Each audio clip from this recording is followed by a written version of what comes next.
बच्चों, अंबाजी क्लासेस में आपका स्वागत है। आज हम प्रश्नावली 3.3 के प्रश्नों के हल का भाग 2 लेकर आए हैं।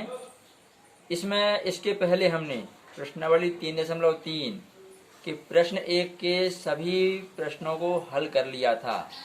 आज प्रश्न 2 और उसके बाद के 6 प्रश्न और हम हल कर रहे हैं। ठीक है, चलिए आइए देखते हैं किस प्रकार से हल करेंगे। हाँ, अब प्रश्नावली 3.3 का ये प्रश्न number 2, 2x plus 3y is equal to 11 और 2x minus 4y is equal to minus 24 को हल कीजिए। इन दोनों समीकरणों का हमें हल प्राप्त करना है और m का वह मान ज्ञात कीजिए जिसके लिए क्या हो, y is equal to M X plus 3 हो। तो पहले हम दोनों समीकरण लिख लें यहाँ पर हल में। ये 2x plus 3y is equal to ये 11 समीकरण 1 आपका। दूसरा समीकरण क्या है, 2x minus 4y is equal to minus 24, ये समीकरण 2। तो प्रतिस्थापन विधि से देखिए, यहाँ फिर से गुणांक का भी विचार कीजिए। 3 से ये 4 विभाजित नहीं है, ये विभाजित नहीं हो रहे हैं, लेकिन ये 2 से ये 2 विभाजित है, या इस 2 से वो 2 विभाजित है। हम यहीं से हल करते हैं, आसान होगा। तो समीकरण 1 से क्या है, 2x plus 3y is equal to 11। यहाँ से x का मान प्राप्त कीजिए, तो 2x ये जाके हो जाएगा माइनस, तो 11 माइनस ये 3y, x is equal to 11 minus 3y, ये गुणा से भाग में आ जाएगा, तो अपॉन में 2, ये समीकरण 3। 1 से चले हैं 3 पर पहुँचे, रह गया 2। तो x के मान को समीकरण 2 में रखने पर, x का मान समीकरण 2 में रखने पर, रखिए कहाँ है समीकरण 2, ये है। तो यहाँ x का ये मान रखना है, तो 2 गुणा x का मान कितना है, 11 है, ऋण 3y बटे में ये 2, ये आपका minus 4y is equal to minus 24, ये हो गया। ये देखिए 2 से 2 ये कैंसिल हो जाएगा, कैंसिल कर दीजिए, तो ये 11 है, ऋण 3y, ये क्या हो जाएगा आपका माइनस 4y, ये माइनस 24, ये 11 है, ये आपका माइनस 3y माइनस 4y होगा माइनस 7y माइनस 24। y की वैल्यू प्राप्त करना है तो पहले 11 वहाँ ले जाइए, minus 7y is equal minus 24, ये 11 प्लस से क्या होगा, माइनस हो जाएगा, तो माइनस 7y इज इक्वल, यहाँ ये देखिए क्या होगा, माइनस 35। समान चिन्ह है, ये जुड़ जाएंगे और चिन्ह जो का त्यों रहेगा, ये माइनस ये माइनस कैंसिल हो जाएगा, तो 7y, या y का सीधा मान निकाल लीजिए, कैंसिल हो गया, तो y इज इक्वल 35 अपॉन 7, तो y इज इक्वल टू 7, 7 एकम 7, 7 पन्ना 35, तो हो जाएगा 5 बटा 1 आपका 5। y के इस मान को आप समीकरण 3 में रखिए, जिससे हमें x का मान मिलेगा। हम ले लेते हैं यहाँ पर y का मान समीकरण 3 में रखने पर, समीकरण 3 क्या है अपना, ये है, तो हो जाएगा x is equal to 11 minus 3 into ये y का मान क्या है आपका 5 है, ये upon 2, x is equal to 11 minus ये 15 अपॉन 2 हो जाएगा। ये x इज इक्वल टू, देखिए अब यहाँ पर ये प्लस का है, ये माइनस का है, असमान चिन्ह कटेंगे, तो बड़े से छोटा घटाइए, 15 में से 11 गए, ये माइनस का 4 आ जाएगा अपॉन 2। तो काट कैंसिल कर दीजिए, ये आपको x इज इक्वल टू -2 हो जाएगा। इस प्रकार से हमें x का मान क्या मिला, -2, x इज इक्वल टू ये -2 और y इज इक्वल आपका ये 5। अभी हमने समीकरण युग्म को हल करके x और y का मान प्राप्त किया है। अब हमें m का मान ज्ञात करना है। m का वह मान ज्ञात कीजिए। तो हमें कुछ नहीं करना है, जो ये समीकरण दिया है इसमें x और y के ये जो मान प्राप्त हुए हैं इनको रख दीजिए। अब y is equal to mx plus 3 में x व y का मान रखने पर, रखिए y का मान क्या है, ये 5 बराबर m इंटू x का मान क्या है, ये -2 प्लस 3। हल कर लीजिए तो ये हो जाएगा 3 यहाँ ले आइए पहले आप, ये माइनस को हो जाता है 5 - 3, यहाँ -2 इंटू m -2m, तो ये आपको बचेगा 2 इज इक्वल -2m। तो हो जाएगा आपका ये 2 अपॉन -2 इज इक्वल m, तो हो जाएगा आपका m इज इक्वल 2, कैंसिल कर दीजिए, ये हो जाएगा 1/1, ये -1। इस प्रकार से m का मान -1 प्राप्त हो जाएगा। ये आपका क्वेश्चन नंबर 2 इस प्रकार से सॉल्व होगा।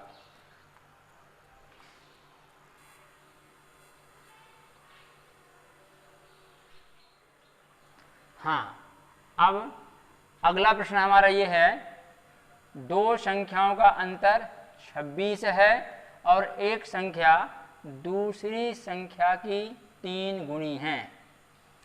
तो इस तरह के सवाल ये अपने गणितीय स्वरूप में नहीं है, पहले इसको हमें इसके गणितीय स्वरूप में बदलना होगा, इसको समीकरण में परिवर्तित करना होगा, फिर इसको हल करेंगे। तो इन सवालों को करने से पहले आपको हम कहना चाहेंगे कि हम समीकरण जो हमें दिए, जो सवाल हमें दिया है उसे बड़े ध्यान से पढ़िए। उसमें हमेशा दो चर के बीच में बात कही गई होगी और दो शर्त हमको दी जाएंगी। जैसे यहाँ दो संख्याएं और शर्त एक कहाँ तक ये है कि इनका अंतर 26 है, फिर आगे क्या दिया है, एक संख्या दूसरी संख्या की 3 गुनी है, यहाँ तक आपका ये दूसरी शर्त है। तो ये आपका समीकरण 1 बनेगा, इसके आगे आप हल करेंगे तो समीकरण 2 होगा। किस प्रकार से देखिए जरा, माना पहली संख्या आपकी x, पहली संख्या x, दूसरी संख्या जो है y, ठीक है। तो शर्त 1, प्रश्न अनुसार शर्त 1 क्या कहा है, दोनों संख्याओं का अंतर 26 है। तो हमने संख्या क्या क्या मानी है, पहली क्या आपकी x, दूसरी क्या है y। अंतर माने घटाना, ये कितना, ये 26, ये आपकी शर्त 1 है, शर्त 1। इस प्रकार से हमें शर्त 1 से समीकरण 1 प्राप्त होगा। शर्त 2 लें हम, क्या कहा है, एक संख्या दूसरी संख्या की 3 गुनी है। तो एक संख्या मानिए जैसे x, दूसरी संख्या क्या आपकी y, तो ये इससे कितना गुना, 3 गुना, तो 3 से गुणा कीजिए इसमें, ये आपकी शर्त 2 है। समीकरण 2 प्राप्त हुआ हमको। अब प्रतिस्थापन विधि से हल करना है। देखिए हमें x का मान सीधा यहाँ दिख रहा है, इस x के मान को यदि हम यहाँ रखें तो हल प्राप्त हो जाएगा।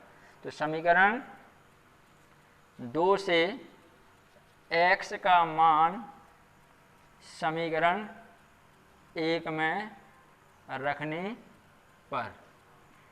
तो समीकरण का मान रखिए, कितना है x का मान, ये 3y, यहाँ आ जाएगा ये वाला मान, माइनस क्या दिया y इज इक्वल टू क्या है, ये 26 है आपका, 3y माइनस y ये होगा 2y इज इक्वल टू 26।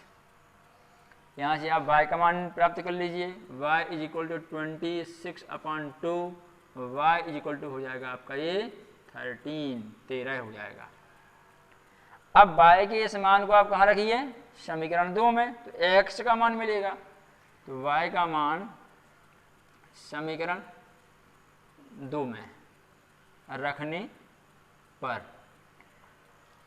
यहाँ पर तो होगा x is equal to 3 into Y का मान क्या प्राप्त हुआ हमको, ये 13 है, ये आपका ये हो जाएगा 13 है, तो x बराबर 13 तिया 39।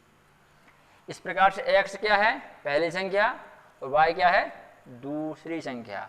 तो उत्तर क्या हो जाएगा, अभीष्ट संख्याएं, अभीष्ट संख्याएं क्या हैं, 39 और 13 हैं, 39 व 13 हैं। हाँ, अब इस प्रश्न को देखिए, क्या दिया है, दो संपूरक कोणों में बड़ा कोण छोटे कोण से 18 डिग्री अधिक है, उन्हें ज्ञात कीजिए। तो यहाँ संपूरक कोण वे कोण कहलाते हैं जिनका योग 180 अंश होता है। जैसे 120 अंश में यदि 60 अंश जोड़ा जाए तो क्या मिलेगा, 180। तो ये एक दूसरे के संपूरक हैं। 120 का संपूरक 60 है, 60 का संपूरक 120 है। 100 अंश में क्या जोड़ेंगे हम, 80, 180 होगा। तो 100 के लिए 80 संपूरक है, 80 के लिए 100, ये है आप संपूरक कोण। अब यहाँ क्या कहा है कि बड़ा कोण छोटे कोण से 18 है अधिक, बड़ा कोण और छोटा कोण दो चर x और y हम मान लेते हैं। माना बड़ा कोण बराबर x और छोटा कोण बराबर आपका ये y। प्रश्नानुसार क्या, प्रश्नानुसार बड़ा कोण छोटे कोण से 18 अधिक है, प्रश्नानुसार बड़ा कोण छोटे कोण से 18 डिग्री अधिक है। तो ये आपकी शर्त एक है। तो बड़ा कोण कौन सा है, x, छोटा कौन सा है, y। तो ये बड़ा कोण इस छोटे से 18 अधिक माने क्या करेंगे, यहाँ अपन इसको बढ़ा देंगे, अधिक कर देंगे, जोड़ देंगे, ये समीकरण आपका 1 हो जाएगा। अब दूसरे समीकरण के लिए यहाँ कोई शर्त नहीं लिखी, लेकिन ये कहा है संपूरक कोण, और हम जानते हैं कि संपूरक कोण वे कोण होते हैं जिनका जोड़ 180 अंश होता है। तो इसी बात को हम अपनी शर्त तो मान लेंगे, क्योंकि ये कोण संपूरक कोण हैं, संपूरक कोण हैं, अतः इनका योग 180 अंश होगा। ठीक है, तो लीजिए आप इसको, ये आपका पहला कोण x, ये दूसरा कोण y, इनका योग कितना, 180 अंश। ये आपका समीकरण 2 हो जाएगा।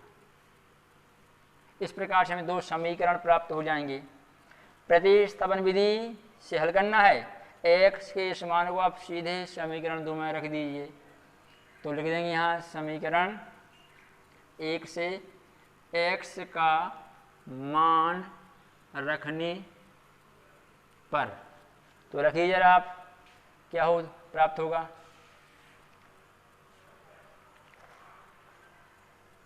x प्लस ये y का मान, नहीं गलत हो गया, ये तो x का मान रखना है। x का मान क्या है, y plus 18 plus y is equal to आपका 180 अंश।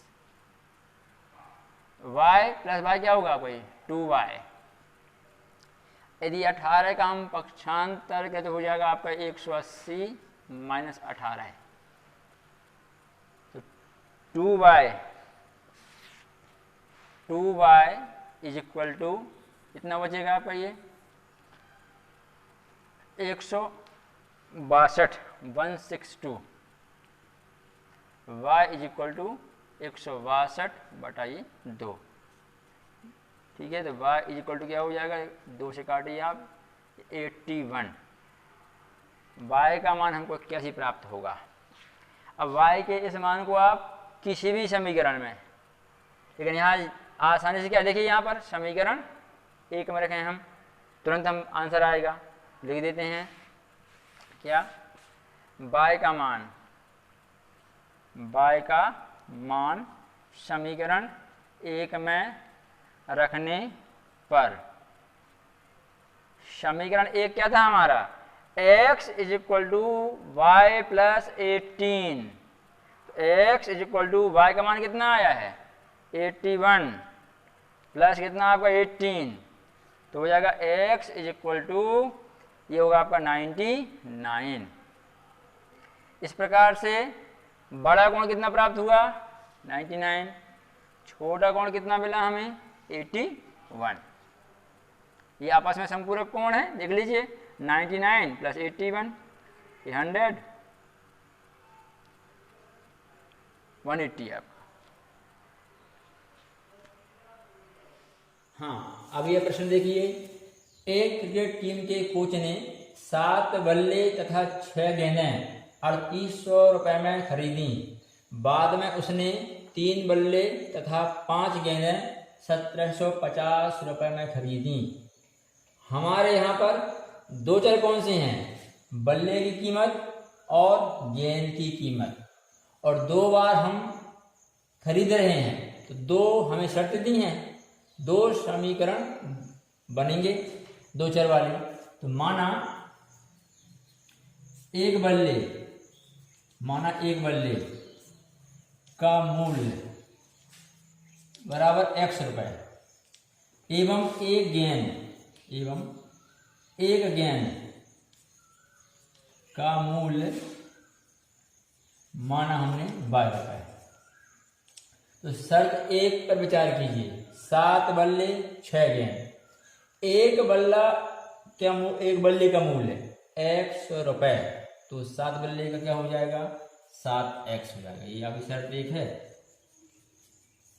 और एक गेंद का मूल्य कितना है 12 रुपए, तो 6 गेंद का मूल्य क्या हो जाएगा 6y, और कुल कितना खर्च हुआ है, कुल मान ये होगा आपका कुल खर्च कितना 3800 रुपए, ये आपका समीकरण 1।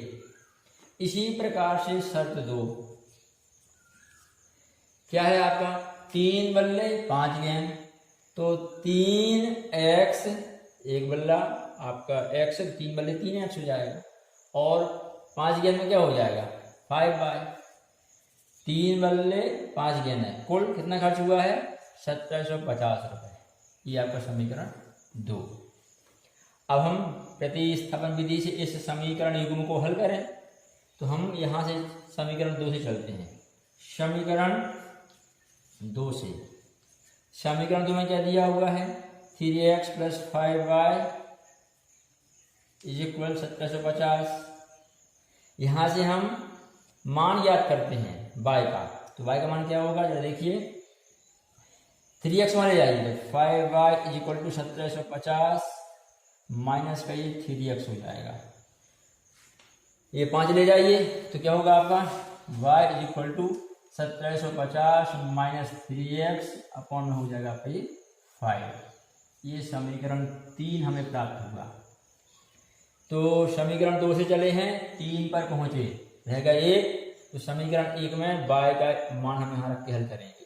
तो लिखते हैं समीकरण 1 में y का मान, रखिए y का मान क्या दिया है 7x प्लस यहाँ 6 इंटू गुणा लेंगे यहाँ पर 6 इंटू y का मान क्या आया है 1750 -3x/5 इज इक्वल टू कितना है 3800। इस प्रकार से आगे इसको हल करते हैं। 7x प्लस 6 का अंदर गुणा कीजिए तो हमें 6 से गुणा कीजिए। 6 शून्य शून्य 6 पंचे 30, 3 6 7 42, 3 45, 5 4 6 कम 6 4 10 10,500। फिर 6 से यहाँ गुणा कीजिए। 6 की 18x बटे 5। इसको इस प्रकार से ब्रैकेट में लिखिए आप, ब्रैकेट में था इज इक्वल टू आपको 3800। अब यहाँ पर हल करने के लिए हम एलसीएम लेके हल करें। अपॉन हम यहाँ 1 लिए, 1 और 5 का लघुत्तम 5 होगा।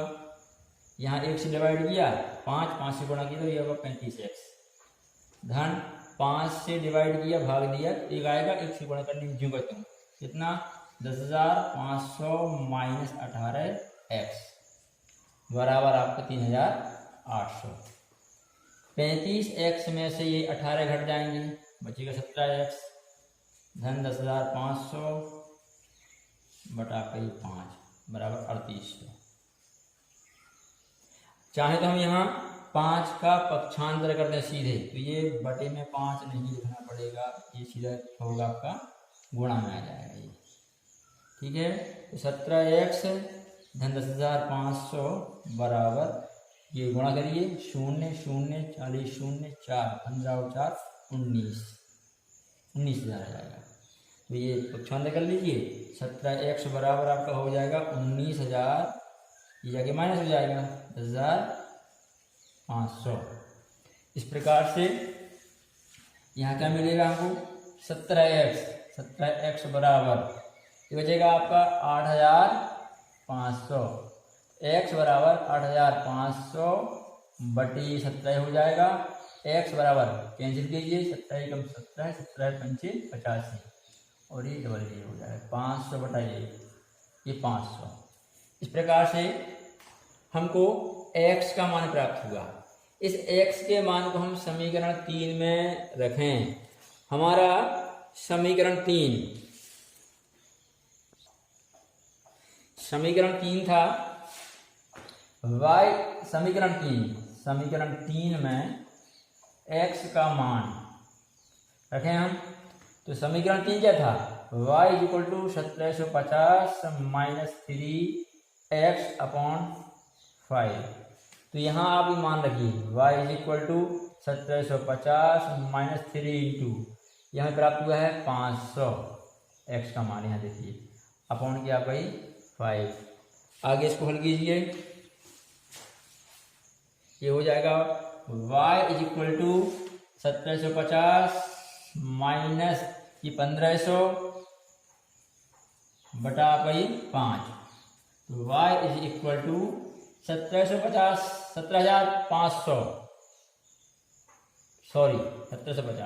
1750 में से 1500 जाएंगे तो 250 बचेगा आपका 250 बटे ये 5 सीधा काट दीजिए, ये आपका आंसर जाएगा 50। इस प्रकार से हमें यहाँ प्राप्त हुआ 50। तो x क्या था, हमने शुरुआत में x माना है एक बल्ले का मूल्य और y क्या था एक गेंद का मूल्य। इस प्रकार से आंसर क्या हो जाएगा आपका, एक बल्ले का मूल्य 500 रुपये और एक गेंद का मूल्य 50 रुपये और एक गेंद का मूल्य 50 रुपये।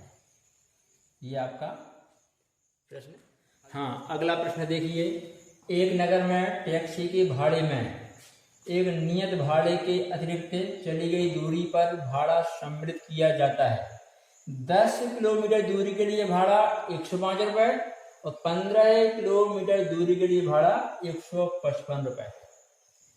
तब नियत भाड़ा क्या है और प्रति किलोमीटर भाड़ा क्या है। एक व्यक्ति को 25 किलोमीटर यात्रा करने के लिए कितना भाड़ा देना होगा। हमारे यहाँ दो चर क्या हैं, नियत भाड़ा और प्रति किलोमीटर भाड़ा, दो प्रकार से यहाँ किराया लग रहा है। ठीक है, और दो शर्त कौन सी है, एक 10 किलोमीटर दूरी के लिए 105 रुपए एक शर्त, और दूसरी शर्त है 15 किलोमीटर दूरी के लिए 155 रुपए। चलिए हल करते हैं। माना नियत भाड़ा जो फिक्स है, जो आप टैक्सी में बैठ जाएंगे तो लगेगा ही, आप चलें चाहे ना चलें। माना नियत भाड़ा इज इक्वल टू x रुपए, और दूसरा क्या है, अतिरिक्त है आपका, तो अतिरिक्त भाड़ा इज इक्वल टू है आपका y रुपए प्रति किलोमीटर। ये ध्यान रखेंगे, 1 किलोमीटर यदि आप चलेंगे तो अलग से आपको देना होगा, 2 किलोमीटर चलेंगे तो अलग से, और जितना आप चलेंगे उतना देना होगा आपको। ये ये इसकी दर है, 22 रुपए प्रति किलोमीटर। आगे देखिए, शर्त एक को हम लेके चलते हैं, 10 किलोमीटर दूरी के लिए भाड़ा कितना है, 105 रुपए। शर्त एक, 10 किलोमीटर दूरी के लिए भाड़ा इज इक्वल टू आपका 105 रुपए। तो देखिए, नियत भाड़ा लगेगा ही, तो नियत भाड़ा हमारा क्या है, x है। अब यहां हम कितना चल रहे हैं, 10 किलोमीटर, तो यहां हमने क्या माना है कि 1 किलोमीटर पे कितना रुपया लगता है अतिरिक्त, बाय, तो 10 किलोमीटर के लिए कितना हो जाएगा, 10 बाय। इस प्रकार से दोनों भाड़े मिलाकर कुल कितना होगा, 105। तो ये कुल आपका बराबर 105।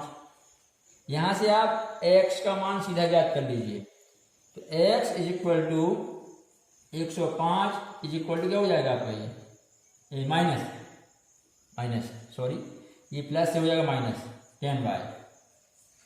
ये है आपका समीकरण एक। समीकरण एक आप इसको भी आप बोल सकते हैं, लेकिन हम यहाँ सीधे x का मान प्राप्त कर लिए, क्योंकि यहाँ हमको प्रतिस्थापन विधि से प्रश्न को हल करना है। हमको यहाँ ही सीधे x का मान प्राप्त हो रहा है, हमने प्राप्त कर लिया। अभी आगे दूसरा समीकरण आएगा, उसमें x के स्थान पे इस मान को रख के हल कर देंगे, सवाल जल्दी हो जाएगा। अब शर्त 2 लेते हैं, शर्त 2 यहाँ लेते हैं, शर्त 2, उसमें क्या है, 15 किलोमीटर दूरी के लिए भाड़ा कितना है, 155 रुपए। ये 10 था या 15 है, 15 किलोमीटर हम लिखेंगे यहाँ पर, 15 किलोमीटर दूरी के लिए भाड़ा 155 रुपए है। तो समीकरण जमाइए, नियत भाड़ा लगेगा ही x रुपए। अब 15 किलोमीटर के लिए अतिरिक्त भाड़ा निकालिए, 1 किलोमीटर का y, तो 15 किलोमीटर का कितना हो जाएगा, 15 बाय। इस प्रकार से कुल भाड़ा ये 155। ठीक है। अब ये आपका समीकरण 2, तो यहां ये जो x प्राप्त हो रहा है हमको, हम यहीं पर इस x का मान कहां से रख दें, जो हम समीकरण 1 में निकाल चुके हैं उसको हम रख दें यहाँ पर। तो हल कर देते हैं, देखिए लिख देते हैं यहाँ पर, समीकरण 1 से x का मान रखने पर, रखिए x के स्थान इसका मान कितना आएगा, ये 105 माइनस 10 बाय, ये यहाँ पे आ गया x का मान, प्लस कितना दिया यहाँ पे 15 बाय इज इक्वल टू 155। अब आगे हल करिए आप, तो यहाँ 100 ये प्लस माइनस 10 बाय, ये प्लस 15 बाय, ये हो जाएगा आपका 5 बाय इज इक्वल टू, ये 105 वहाँ ले जाइए, 155 माइनस 105। इस प्रकार से 5 बाय इज इक्वल टू कितना, 155 में से 105 या 50 आपका ये, ठीक है। तो y इज इक्वल टू 50/5, ये हो जाएगा, कैंसिल कर दीजिए, 5 से ये 10 बार कट जाएगा, y बराबर आपका 10। इस प्रकार ये जो y का मान हमें प्राप्त हुआ है, इस y के मान को हम कहाँ रखेंगे, समीकरण 1 में। तो समीकरण 1 अभी हम देखो लिखा हुआ है यहाँ पे आपके सामने दिख रहा है, इस समीकरण में हम y का मान रखेंगे। तो समीकरण 1 में y का मान रखने पर, तो ये क्या था समीकरण 1 आपका, x is equal to 105 minus यहाँ 10 y था, y के स्थान पे इसका मान रखिए कितना है, ये गुणा कितना मान 10, x बराबर 105 ऋण ये हो जाएगा 100, 105 में से 100 गई तो आपका 5, ठीक है। इस प्रकार से हमें दोनों तरह के भाड़े प्राप्त हुए। x क्या था आपका नियत भाड़ा और y क्या था आपका अतिरिक्त भाड़ा। तो हम लिख लेते हैं यहाँ पर, अर्थात अतः ये हो जाएगा नियत भाड़ा,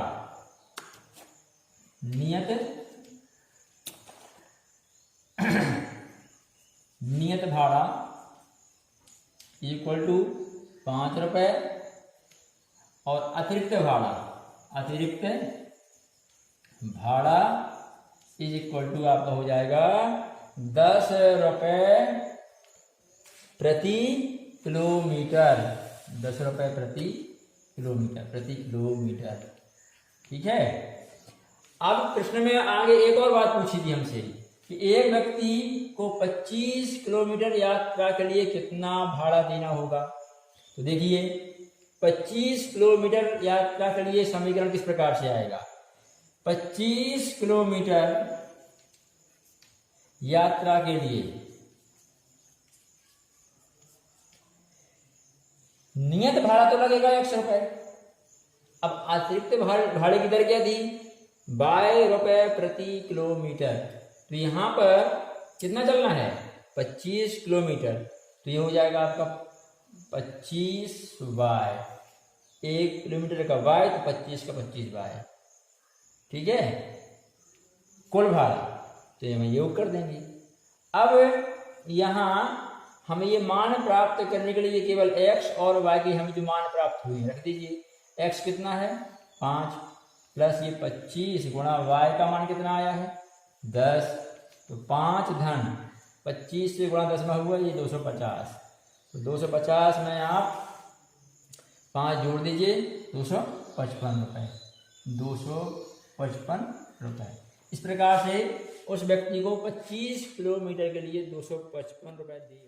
हाँ, हमारा अगला प्रश्न क्या है, यदि किसी भिन्न के अंश व हर दोनों में 2 जोड़ दिया जाए तो वह 9/11 हो जाती है। यदि अंश व हर में 3 जोड़ दिया जाए तो वह 5/6 हो जाती है। भिन्न ज्ञात कीजिए। यहाँ भिन्न क्या है, अंश बटे हर, ठीक है। तो यहाँ 2 चर कौन से आएंगे, एक अंश एक हर। तो माना भिन्न x बटा y है, ठीक है। तब शर्त एक में क्या कहा है, अंश व हर दोनों में 2 जोड़ना है। तो ये आपकी भिन्न x बटा y, इसके अंश में भी हमने 2 जोड़ दिया और हर में भी 2 जोड़ दिया। ऐसा करने में भिन्न कितना हो जाती है 9/11 है, इज इक्वल टू आ गई 9/11। तेरा गुणा करिए 11x, 11 दूनी 22, यहाँ क्या हो जाएगा आपका ये 9y प्लस यहाँ हो जाएगा 18 आपका। यहाँ से आप सीधे x का मान अभी निकाल लीजिए, प्रतिस्थापन विधि से प्रश्न करना है। तो ये 11x, ये 22 वहाँ ले जाइए तो 9y प्लस 18, ये -22 हो जाएगा आपका। 11x equal to 9y -4 x equal to 9y -4 upon में आपको हो जाएगा 11। ये आपका समीकरण 1। अब आगे देखिए शर्त 2 क्या दी है आपकी, शर्त 2, अंश व हर दोनों में 3 जोड़ दिया जाए तो जोड़िए x बटा वाई, ये भिन्न थी, अंश में 3 जोड़ा, हर में 3 जोड़ा। ऐसा करने पे कितना हो जाएगा, 5/6 हो जाएगी, तो बराबर 5/6। फिर से तरह गुणा कीजिए, क्या होगा, 6x धन 6 18, यहाँ 5y धन 5 15। ठीक है, अब यहाँ चर एक तरफ कर लीजिए, तो 6x या 5y यहाँ पर आएगी, क्या होगा, -5y। 15 ज्यों कितने 18, वहाँ जाएगा क्या हो जाएगा, -18 हो जाएगा। तो 6x - 5y इक्वल टू हो जाएगा आपका ये -3। ये आपका समीकरण 2 है। ठीक है, अब यहीं पर हम क्या करें, इस x का मान कहाँ से रख दें, समीकरण 1 से, तो हम लिख देते हैं समीकरण इसके आगे, समीकरण 1 से x का मान रखने पर, x का मान रखने पर। ठीक है, चलिए समीकरण 1 से x का मान रखकर हल करते हैं। तो यहां दिया क्या है हमको, समीकरण लिख रहे हैं 6x - 5y इक्वल टू ये है आपका -3, और समीकरण 1 से ये मान रखना हमको, ये x का मान रखिए यहाँ 6 इंटू x का मान क्या है, 9y - 4 अपॉन आपका 11, ये मान है x का, माइनस ये 5y इज इक्वल आपका -3। ठीक है, आप समीकरण 1 को कहीं लिख लीजिए। अभी हमको y का मान ज्ञात करते समय इसकी आवश्यकता पड़ेगी, तो x is equal to 9y - 4 upon आपका 11, ये हम ध्यान रखेंगे। ठीक है, तो अब हम इसको हल करते हैं, देखिए जरा, ये आपका मान रख दिया हमने समीकरण 2 में, समीकरण 1 से हल करें, 6 का अंदर गुणा कीजिए यहाँ पर आप, तो 6 9 54 आपका y और 6 को 24 बटे आपका क्या हो जाएगा, ये 11 -5y इक्वल -3 अपॉन में यहाँ 1 लीजिए, यहाँ लघुत्तम कितना होगा, ध्यान दीजिए, यहाँ लघुत्तम होगा आपका 11, इससे डिवाइड कर एक आएगा, एक से गुणा करने में कहता हूँ 54y - 24 माइनस इससे डिवाइड करने में जो तुम आएगा ये 11 गुणा करने 55y इज इक्वल टू -3। ठीक है, अब ध्यान दीजिए, -55 यहाँ प्लस का 54, ये बड़ा है, ये घट जाएगा तो बचेगा -y -24। ठीक है, 55 से घट जाएंगे, 11 का पक्षांतर कर दीजिए तो बटे से गुणा पहुंच जाएगा, तो 11 दिया 33, तो -33 हो जाएगा आपका। ठीक है, अभी 24 वहां भेज दीजिए, तो -y इज इक्वल टू -33, धन से क्या बन जाएगा, ये ऋण से क्या हो जाएगा, धन आपका, तो यहाँ पे -y इज इक्वल टू होगा -9, माइनस से माइनस कैंसिल कर दीजिए, तो y इज इक्वल टू हमें प्राप्त हो जाएगा 9। y के इस मान को हम कहाँ रखेंगे, समीकरण 1 में, जो हमने यहाँ पहले लिख दिया था, याद करिए, तो समीकरण 1 में y का मान रखने पर रखिए x बराबर 9 गुणा y का मान कितना आया है, 9 4 अपॉन 11, तो होगा x इक्वल टू आपका ये गुणा कीजिए, 9 गुणा 9 81 हो जाएगा, -4 अपॉन 11, ये हो जाएगा x is equal to 77 upon 11, cancel कर दीजिए, यहाँ 7 होगा, तो x इक्वल टू ये होगा बस 7। इस प्रकार से हमें x और y के मान प्राप्त हुए। अभी सवाल पूरा नहीं हुआ, हमसे भिन्न पूछा है, तो हम लिखेंगे अतः अभीष्ट भिन्न। ठीक है, इज इक्वल टू क्या थी भिन्न आपकी, x बटा y, तो x और y का मान रखिए, x का मान क्या आया है 7 और y का मान क्या आया आपका 9, तो 7/9, ये आपका आंसर हो जाएगा।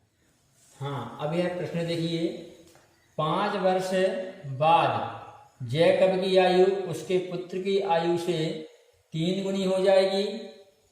5 वर्ष पूर्व जैकब की आयु उसके पुत्र की आयु के 7 गुनी थी। उनकी वर्तमान आयु क्या है? यहाँ दो चर क्या हैं? जैकब की आयु और उसके पुत्र की आयु। तो हमने माना वर्तमान में जैकब की आयु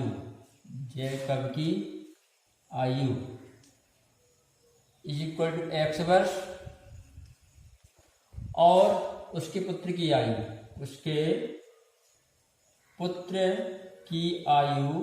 इज इक्वल टू y वर्ष। ठीक है। वर्तमान में अर्थात आज इनमें कोई संबंध नहीं है। एक संबंध है 5 वर्ष पहले का और एक है 5 वर्ष बाद का, एक 5 वर्ष पहले माने पूर्व का। ठीक है। तो हम पहले शर्त 1 से चलते हैं। शर्त 1 क्या है? 5 वर्ष बाद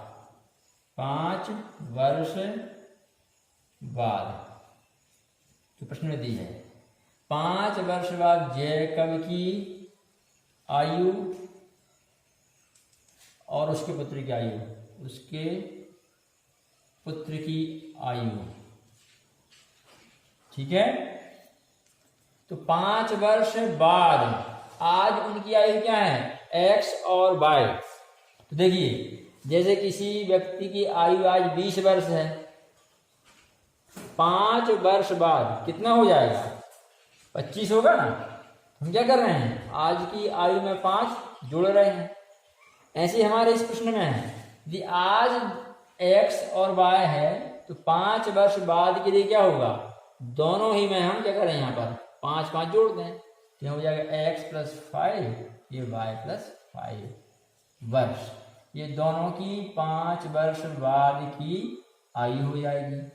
उस समय इनमें संबंध क्या है? जैकब की आयु उसके पुत्र की आयु से 3 गुना। इसको आप लिखिए प्रश्नानुसार। जैकब की आयु क्या है? 5 वर्ष बाद की बात कर रहे हैं, x + 5। पुत्र की आयु क्या है? y + 5।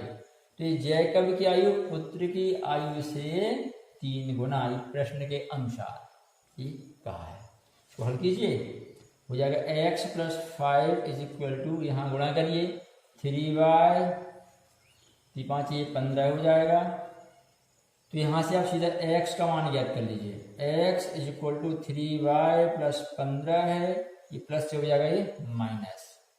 तो यहाँ हो जाएगा आपका x is equal to 3y + 10। ये आपका समीकरण 1 कहलाएगा। ठीक है। अब इसी प्रकार से हम दूसरी शर्त लेके चलें। ठीक है। तो शर्त 2 में क्या कहा है? 5 वर्ष पूर्व। तो 5 वर्ष पूर्व जैकब की आयु इज इक्वल टू, और उसके पुत्र की आयु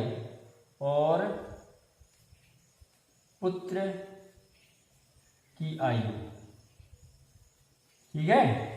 तो जैकब की आयु, दोनों की आयु क्या है आज? x और y। क्योंकि यह पूर्व पहले की बात कर रहा है, तो जैसे हम बाद के लिए क्या करते हैं? आज की आयु में उतना जोड़ते हैं जितना वर्ष कहा है, ऐसे ही पहले के लिए हम घटाते हैं। तो यहाँ 5 वर्ष पहले तुम क्या कर देंगे? यहाँ x - 5 हो जाएगा और यहाँ पर y - 5 वर्ष। ठीक है। उस समय इन दोनों की आयु में संबंध क्या है? उस समय संबंध दिया है कि जैकब उसके पुत्र से 7 गुना है। तो प्रश्न अनुसार जैकब क्या है आपका? x - 5। पुत्र की आयु क्या है? y - 5। इससे कितना गुना कहा है? 7 गुना। इसमें हम 7 गुना कर देंगे। पुत्र की आयु का 7 गुना जैकब के बराबर। हल करिए, x - 5 इज इक्वल टू होगा 7y माइनस 7 35। ठीक है, अब आप यहाँ समीकरण को व्यवस्थित कर लीजिए, 4 यहाँ ले आइए, 5 वहाँ भेजिए, तो x ये प्लस हो जाएगा -7y इज इक्वल टू -35, ये -5 से क्या हो जाएगा आपका +5, तो x - 7y इज इक्वल हो जाएगा -30, ये आपका समीकरण 2। समीकरण 1 हमने ये लिखा हुआ है, 2 आपका ये है। अब इस समीकरण 2 में यहाँ हम x का मान रखकर हल करें तो हमें y का मान प्राप्त होगा। हम लिखते हैं समीकरण 2 में x का मान रखने पर समीकरण 1 से, तो समीकरण 2 में, तो समीकरण 2 में x का मान समीकरण 1 से रखने पर रखिए, यहाँ x का मान कितना रखेंगे, ये दिया है 3y + 10, तो हो जाएगा आपका 3y + 10, इस स्थान पे आ गया माइनस कितना दिया है 7y इज इक्वल टू -30। हल कीजिए, -7y प्लस का 3y -4y हो जाएगा, ये 10 वहाँ ले जाइए तो ये प्लस से माइनस हो जाएगा, -30 - 10, तो -4y इज इक्वल हो जाएगा -40। ठीक है, दोनों तरफ माइनस है, देखिए आप दोनों तरफ माइनस है, तो माइनस से माइनस ये कैंसिल हो जाएगा। इस प्रकार से y इज इक्वल टू आपका हो जाएगा -40/4। ठीक है, तो y इज इक्वल टू आपका हो जाएगा 10। ठीक है, y के इस मान को आप समीकरण 1 में रखिए। ठीक है, तो समीकरण 1 में y का मान रखने पर, ठीक है, तो समीकरण 1 में क्या दिया था आपका, समीकरण 1 आपका था x is equal to 3y + 10, तो यहाँ आप y का मान रखिए, x is equal to 3 into y का मान कितना है, ये 10 प्लस यहाँ 10, x इज इक्वल टू यहाँ हो जाएगा आपका ये 30 और धन ये आपका 10, तो x बराबर हो जाएगा 40। तो ये आपका इस प्रकार से जय कब की आयु क्या हो जाएगी 40 वर्ष, उसके पुत्र की आयु क्या हो जाएगी 10 वर्ष। तो बच्चों हमने प्रश्नावली 3.3 संपूर्ण आपके लिए हल कर दी है। हाँ, तो बच्चों आज हमने प्रतिस्थापन विधि से प्रश्नावली 3.3 को संपूर्ण हल कर लिया है। आगे हम आपको वज्र गुणन विधि बताएंगे, आलेखी विधि के भी आपको हम पूरे प्रश्न कराएंगे। आप हमारे साथ बने रहिए। अभी तक यदि आपने हमारे चैनल को सब्सक्राइब ना किया हो तो सब्सक्राइब कीजिए और अधिक से अधिक शेयर कीजिए। आपका प्यार बना रहेगा तो आपको हम इस तरह की जानकारी लगातार देते रहेंगे और मुझे आशा है कि आपका इससे लाभ होगा। आप पूरे वीडियो को देखिए और अपने जैसे जो ज़रूरतमंद व्यक्ति हों उनको शेयर कीजिए, बच्चे हों उनको शेयर कीजिए, वह भी इससे लाभ प्राप्त करें। ठीक है बच्चों, तो मिलते हैं अगले वीडियो में नई विधि के साथ। तब तक के लिए जय हिंद, जय भारत।